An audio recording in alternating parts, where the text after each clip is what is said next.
धनी हेबा गोटिए दिनर काम नुहे, एथिपाई सठिक प्लानिंग एवं परिश्रमर आवश्यकता रहिछि। आपण जदि निजर आर्थिक अवस्था सुधारिबाकु चाहुछंती तेबे एही केतोटी मुख्य दिग प्रति ध्यान दियंतु। 1. निजर दक्षता स्किल्स बढ़ांतु। धनी हेबा पई प्रथम पाहाच हेउछि अधिक रोजगार करिबा। आपण जेउ काम भी करूछंती सेथिरे किपरि एक्सपर्ट हेबे सेथिपाई नुआ नुआ कौशल शिखंतु। आजिकाली डिजिटल जुगरे अनेक नुआ स्किल अछि जहा आपनकु अधिक रोजगार करिबारे सहाय्य करिवो। 2. संचय करिबा अभ्यास करंतु।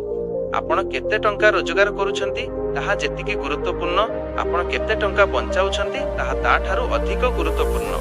अनावश्यक खर्च कमांतु एवं रोजगार अंततः 20 रु 30 संचय करिबाकु चेष्टा करंतु। 3. निवेश इन्वेस्टमेंट करंतु। टंका को केवल बैंक रे रखिले ताहा बढ़े नाही। धनी हेबा पई टंका को सठिक जगह रे लगाइबा जरूरी। म्यूचुअल फंड्स सिप यह दीर्घ समय पई भलो रिटर्न देई थाए। कंपाउंडिंग र शक्ति आपण जेते शीघ्र निवेश आरंभ करिवे भविष्यत रे आपनक टंका सेते अधिक बढ़िबो। 4.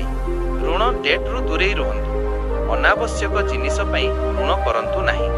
जदि कौनसी जिनिस पई आपनकु ईएमआई देबाकू पडुछि तेबे चेष्टा करंतु सेही ऋण को यथाशीघ्र सुझिबा पई। खराब ऋण आपनकु केबे भी धनी हेबाकू देबो नाही। 5. धैर्य एवं अनुशासन। राताराती धनी हेबार कौनसी शॉर्टकट नाही। एथिपाई समय लागिथाय। निजर लक्ष्य पथरे स्थिर रुहंतु एवं प्रति मासरे किछि ना किछि निवेश करि चालंतु।